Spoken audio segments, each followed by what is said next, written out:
दर्शकों को मेरा बहुत बहुत नमस्कार। दर्शकों, मैं आपका अपना वास्तु सलाहकार नवीन जोशी, बनबसा उत्तराखंड से। दर्शकों, आज हम बात करेंगे, वास्तु से थोड़ा सा हटके बात कर रहे हैं। आज हम बात कर रहे हैं रक्षाबंधन के बारे में। जैसा कि 30 तारीख को सरकारी छुट्टी है रक्षाबंधन के लिए, और मुहूर्त भी कल ही है। एक्चुअली पूर्णिमा का दिन है, तो रक्षाबंधन पूर्णिमा में ही होती है। तो 30 अगस्त 2023 की रक्षाबंधन जिस तरह से सरकार ने छुट्टी दी हुई है, जाहिर सी बात है कि 30 को ही रक्षाबंधन होनी थी। लेकिन 30 तारीख को भद्रा जी भी साथ में आ रही हैं। अब रक्षाबंधन में जब भद्रा आ जाती हैं तो भद्रा में कोई भी कार्य, शुभ कार्य वर्जित होता है। शुभ कार्य मतलब किसी भी तरीके का शुभ कार्य वर्जित होता है भद्रा के टाइम पे। क्यों होता है? क्योंकि भद्रा कौन थी, सबसे पहले ये जानना जरूरी है। भद्रा जी सूर्य की पुत्री थी और शनिदेव की बहन थी। भद्रा के बारे में बोला जाता है कि भद्रा जो भी शुभ कार्य, हालांकि भद्रा जी का जो जन्म हुआ था वो राक्षसों के वध के लिए किया गया था, क्योंकि उनकी ज़रूरत थी राक्षसों के वध के लिए। लेकिन उन्होंने क्या किया कि उन्होंने सारे काम गलत करने शुरू कर दिए। उन्होंने राक्षसों के बजाय सभी शुभ कार्यों में दखल देना शुरू कर दिया।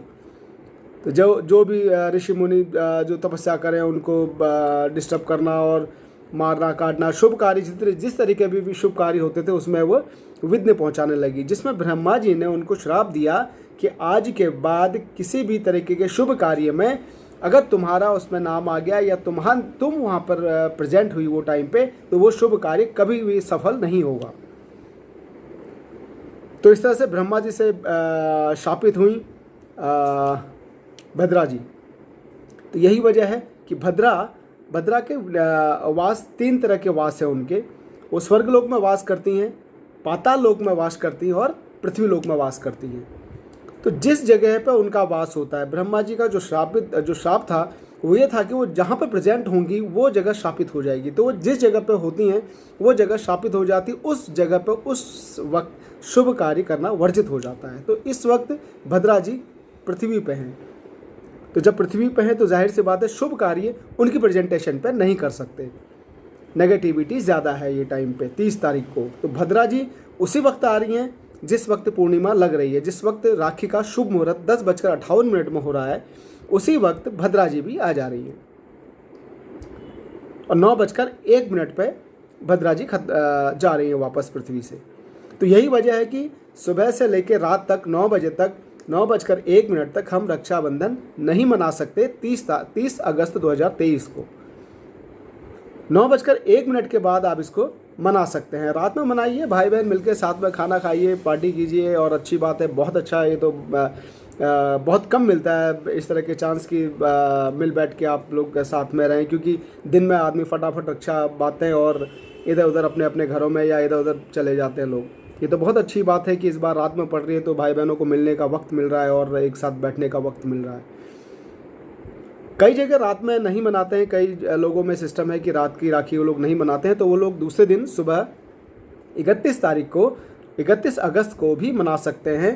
पूर्णिमा जब तक है, पूर्णिमा 7:05 तक पूर्णिमा जी हैं, तो पूर्णिमा के शुभ मुहूर्त पे आप राखी बांध सकते हैं।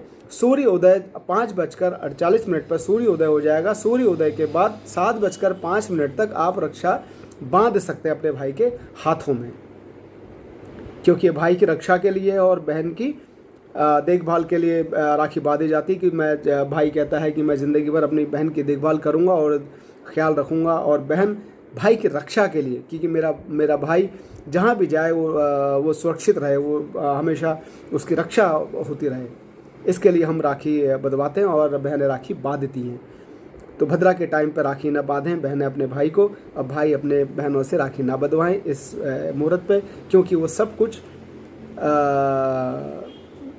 बेकार जाएगा, व्यर्थ जाएगा। वो राखी बांधा हुआ वो भावनाएं जो आपकी होंगी, राखी बांधने में कोई विघ्न ऐसा कुछ नहीं आएगा, लेकिन जो भावनाएं, जिस भावना से आप राखी बांध रहे हैं वो भावनाएं काम नहीं आएंगी, वो भाई की रक्षा नहीं कर पाएगी।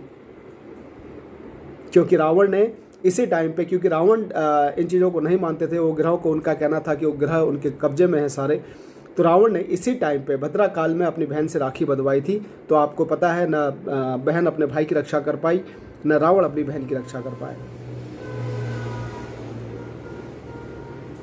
तो राखी मनाइए 30 अगस्त 2023 रात को 9:01 के बाद खूब बढ़िया खाना खाइए, खूब अच्छे से राखी बंधवाइए, पार्टी कीजिए, मिलिए, बैठिए, हंसिए, बातें कीजिए। और क्या चाहिए, रात का तो और वक्त बहुत अच्छा होता है कि कम से कम फुर्सत में तो मिलते हैं भाई बहन।